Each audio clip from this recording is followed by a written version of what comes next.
Tom, it seems to me there's been a lot of change in vocabulary over the last year or so, but the basic policy is, as it looks to the world, we're fighting a war in Iraq. We have over 100,000 troops there. We've increased it to about 160,000. We're going to reduce it perhaps down to 100,000 after the surge.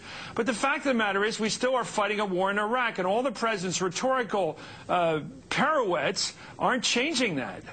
Well, I mean, this shouldn't surprise anybody, because he's been out of touch with the reality, like most people who have never been connected with the military have a hard time relating to the realities of what's going on over there.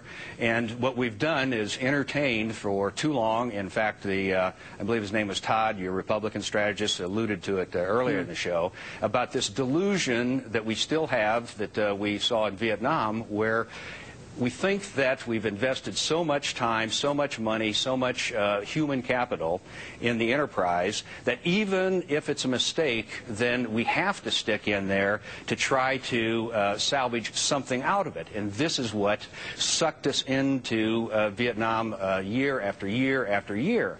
A mature adult would be expected, when they understand they've committed a mistake, to recognize a mistake and do something to fix it. I think a nation should be held to the same standard. This was a massive, massive bad mistake, and we ought to get out. But I'm not necessarily saying get out completely, but get out in terms of combat troops, pull back, security forces, NATO, whatever.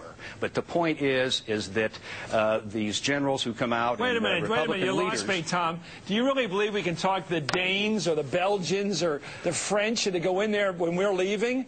If go into Baghdad and fight the Sunni and Shia and al-Qaeda elements in that country because we'd like to leave? No, absolutely not. In fact, what I would expect. But you said bring in NATO. Who wants to go in? No. Well, let me finish. Bring them in the sense of whoever would come over there, which the water is so poisoned now, I doubt we can get anybody who used to be an ally to come over and help us out. But to pull back on the sidelines and let the Iraqi people, like they're ultimately going to do anyhow, figure this out on their own. And we've seen, I forgot the general's name, I keep confusing because he's more of a politician than a general, keeps on hammering on this thing that, well, if we leave now, it'll be total chaos. What do people think we have now there?